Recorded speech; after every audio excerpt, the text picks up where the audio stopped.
नमस्कार. सहज आणि सोपे शिक्षण या यूट्यूब चॅनेलवर माझ्या सर्व बालविद्यार्थ्यांचं खूप खूप स्वागत आहे.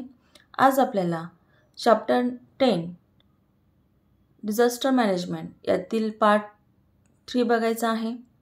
आज आपण व्होल्कॅनो, त्सुनामी आणि स्टॉर्म्स याविषयी माहिती घेणार आहोत. ज्या विद्यार्थ्यांनी आधीचे 2 पार्ट्स बघितले नसतील त्यांनी ते बघून घ्यावे, जेणेकरून तुम्हाला हे प्रकरण व्यवस्थित समजेल. व्होल्कॅनो, ज्वालामुखी. Volcano is a natural event or phenomenon. ही एक नैसर्गिक घटना आहे. The interior of earth is very hot. Interiors म्हणजे कोर, गाभा हा अत्यंत उष्ण आहे. Movement of hot substances continuously occur from the interior towards the surface of the earth. मग भूअंतरंगातून म्हणजेच कोरपासून भूपृष्ठाकडे किंवा भूपृष्ठावर तप्त पदार्थांच्या हालचाली सतत होत असतात. As a result, sometimes the solid, liquid and gaseous substance below the earth crust are push towards the crust. When these substances come out of the earth crust in an eruption and start flowing, it is called volcano. तर ही व्होल्कॅनोची definition पाठ करून ठेवायची आहे. तर काही वेळेला भूकवचाखालील solid, liquid and gases म्हणजे घन, द्रव आणि वायू पदार्थ जे असतील, पुश टुवर्ड्स द क्रस्ट हे भूकवचाकडे ढकलले जातात. मग when this substance come out of the earth crust म्हणजे यावेळेला हे पदार्थ पृथ्वीच्या या कवचातून बाहेर पडतात, स्टार्ट फ्लोईंग आणि वाहू लागतात, यालाच ज्वालामुखीचा उद्रेक असं म्हटलं जातं. ही एक टेकडी निर्माण झालेली आहे किंवा भूपृष्ठावर जरी या पद्धतीचा ज्वालामुखीचा उद्रेक झाला तर त्यावेळेला भूगर्भातील जे काही सॉलिड, लिक्विड, गॅसियस पदार्थ आहेत ते बाहेर पडतात आणि त्या ठिकाणी एक टेकडी निर्माण होते. आणि ज्या वेळेला हा लावा बाहेर पडतो त्याच्या रस्त्यात ज्या पण गोष्टी येतील त्या सगळ्या मेल्ट होत जातात. What are the effects of volcano. मग ज्वालामुखीचे परिणाम काय आहेत? The chemical substances such as lava, vapour, hot mud, sulphur etcetera get collected on the surface of the earth and thereby mountains and hills are created. मग शिलारस, लावा म्हणजे शिलारस, बाष्प, उष्ण असा चिखल किंवा गाळ, गंधक, मग हे भूपृष्ठावर कलेक्ट होतात, साचतात आणि त्यांच्यापासून माउंटेन्स, पर्वत किंवा टेकड्या निर्माण होतात. The atmosphere get polluted due to the ash and gases ejected by the volcano. मग वातावरण हे प्रदूषित होतं की जी राख आणि गॅसेस बाहेर पडत असतात. Often it rains as a result of volcanic eruption. मग व्होल्कॅनिक इरप्शनच्या वेळेला वॉटर वेपर्स सुद्धा बाहेर पडत असते, तर त्यामुळे क्लाउड्स निर्माण होतात आणि it's result in to rain. Temperature rises due to hot gases. एवढे हॉट गॅसेस वातावरणात मिक्स झाल्यामुळे वातावरणाचं म्हणजे ॲटमॉस्फिअरचं टेम्परेचर इन्क्रीज होतं. Forest and settlements get buried under the hot mud. जंगल आणि सेटलमेंट्स म्हणजे वस्त्या ह्या गाडल्या जातात या हॉट मडमध्ये म्हणजे हॉट गरम अशा चिखलामध्ये. Volcanoes erupt in a sea as they do on land. Volcanoes erupt in the sea as they do on land म्हणजे या पद्धतीने जमिनीवर ज्वालामुखी होतात त्याच पद्धतीने समुद्रातही होतात. The same substances that come out during the eruption of a volcano on the land are ejected during the eruption of a volcano in the sea. मग समुद्राचा जो काही बेड आहे, तळ आहे, तो सुद्धा एक जमीनच आहे. मग ज्या पद्धतीने भूपृष्ठावर ज्वालामुखीचा उद्रेक झाल्यानंतर जे पदार्थ बाहेर पडतात तेच पदार्थ समुद्राच्या तळाशी सुद्धा ज्वालामुखीचा उद्रेक झाल्यानंतर बाहेर पडतात. Some islands are created due to the eruption of volcanoes in the sea. मग बघा हा समुद्र आहे फॉर एक्झाम्पल आणि ह्या समुद्राच्या तळाशी ही जमीन आहे, land.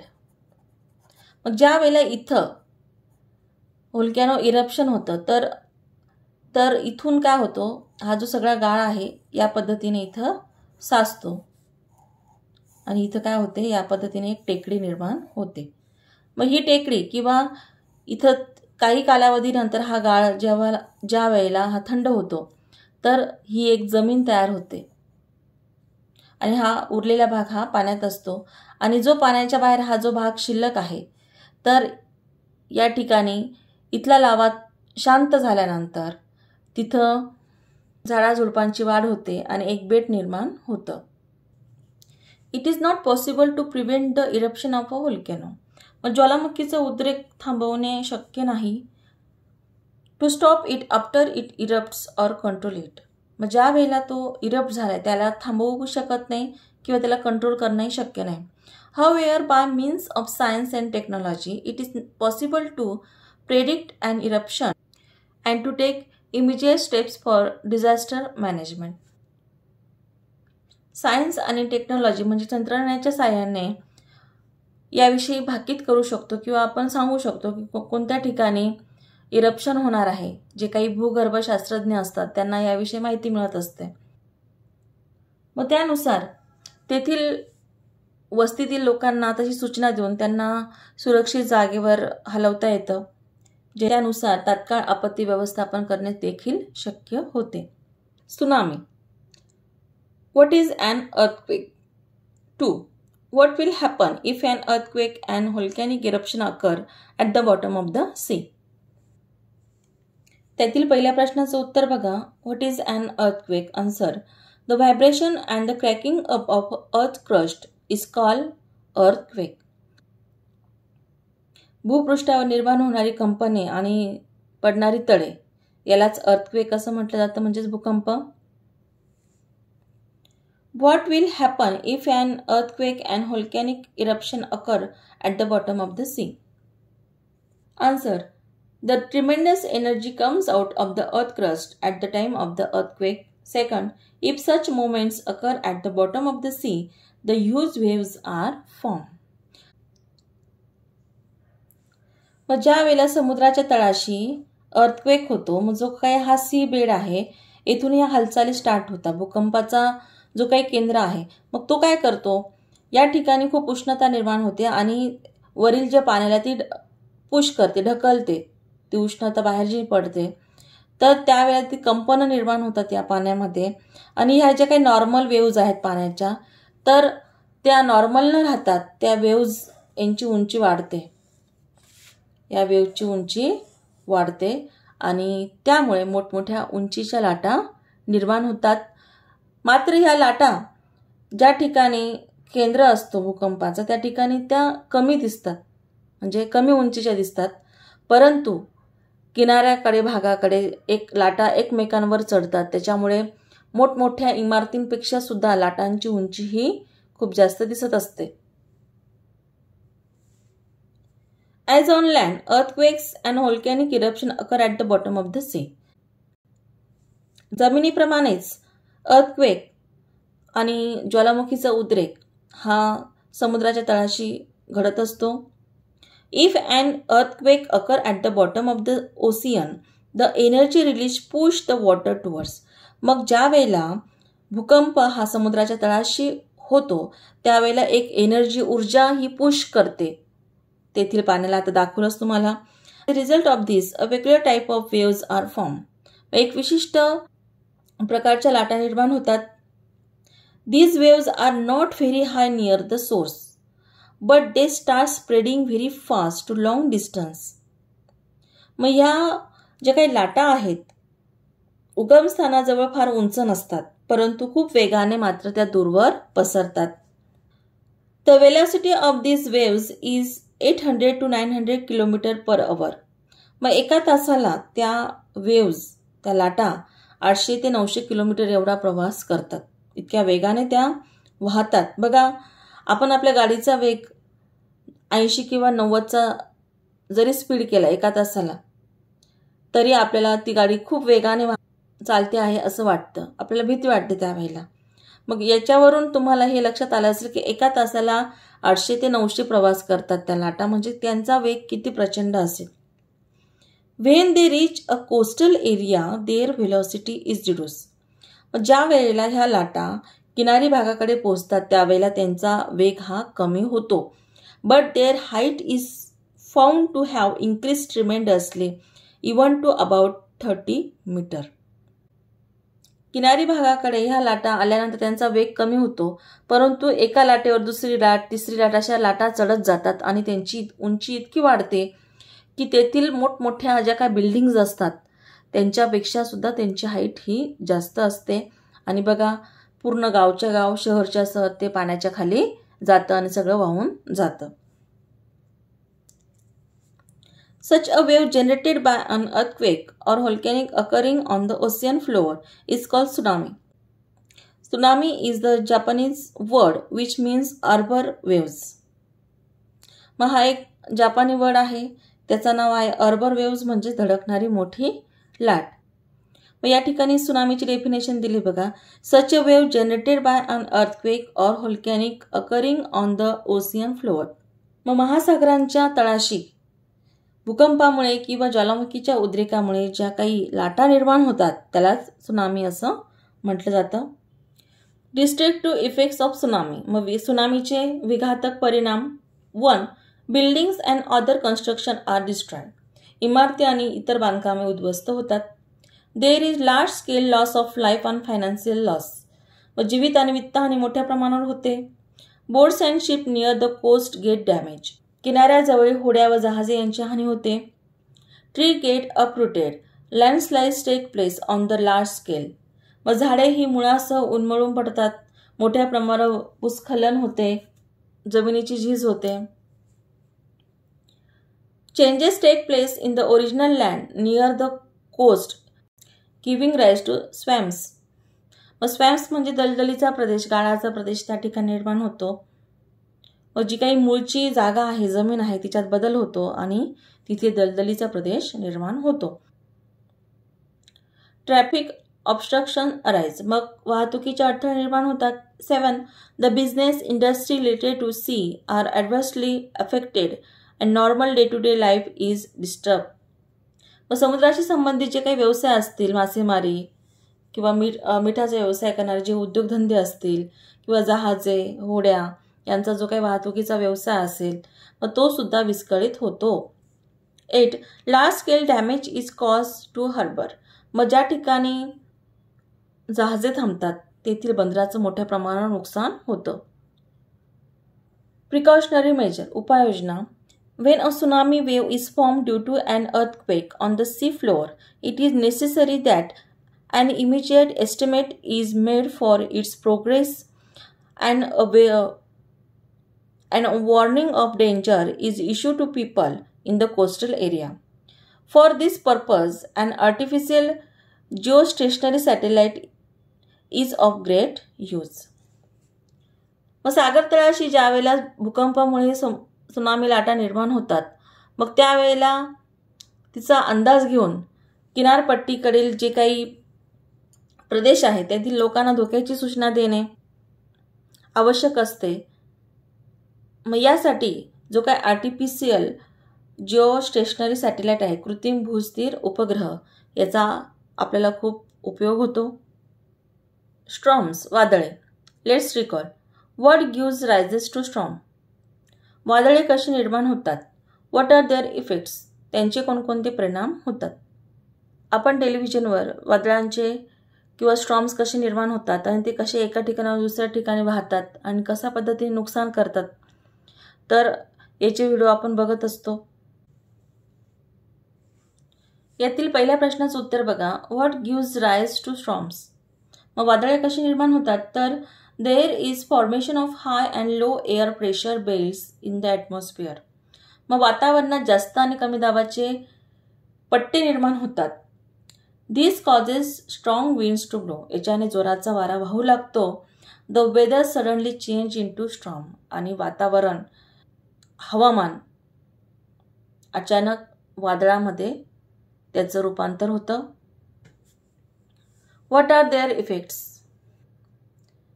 1. Large scale damage of property and life. जीवित आणि वित्तहानी मोठ्या प्रमाणावर होते. 2. The electric supply and the transportation is disturb. विद्युत पुरवठा आणि वाहतूक विस्कळीत होते. We have already learned about the formation of storms and their effects. मग आपण मागील इयत्तेमध्ये वादळ निर्मिती आणि त्यांच्या परिणामांची माहिती घेतलेली आहे.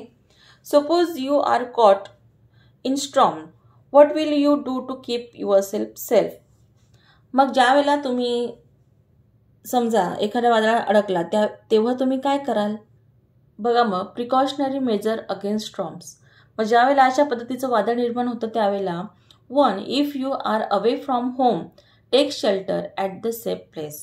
जर तुम्ही घरापासून दूर असाल तर योग्य ठिकाणी निवारा शोधायचा. If you are in your home stay safe with all possible precautions. आणि जर तुम्ही घरी असाल तर शक्य तेवढ्या काळजी तुम्ही स्वतःला सुरक्षित ठेवण्यासाठी घेतल्या पाहिजे. ऑलवेज रिमेंबर, नेहमी लक्षात ठेवा, regularly cut down trees or benches that are likely to fall and cause damage. मग इमारतीवर पडून नुकसान करू शकणारी झाडे नियमित छाटा आणि नुकसान टाळा. If you are outside take shelter in a safer place. आपण घराबाहेर असल्यास सुरक्षित ठिकाणी आश्रय घ्या. If you are away from home inform your close relatives and friends about your exact location. जर तुम्ही घराबाहेर असाल तर तुमच्या जवळच्या नातलागांना आणि मित्रांना तुम्ही नेमके कुठे आहात याची सूचना द्या किंवा माहिती द्या. At home shut the valves of gas regulators and turn off the electric supply. Gas रेग्युलेटरचा स्विच बंद करा आणि वीज पुरवठा खंडित करा. Make telephone calls to warn your relatives and friends about the probable danger. Tell them to go to safer place. जर अशा ठिकाणी वादळ निर्माण होणार असेल तेथील तुमच्या मित्रांना आणि नातलगांना संकटापासून सावध करा आणि सुरक्षित जाण्यासाठी त्यांना सूचना करा. Give temporary shelter to people who are far away from their house.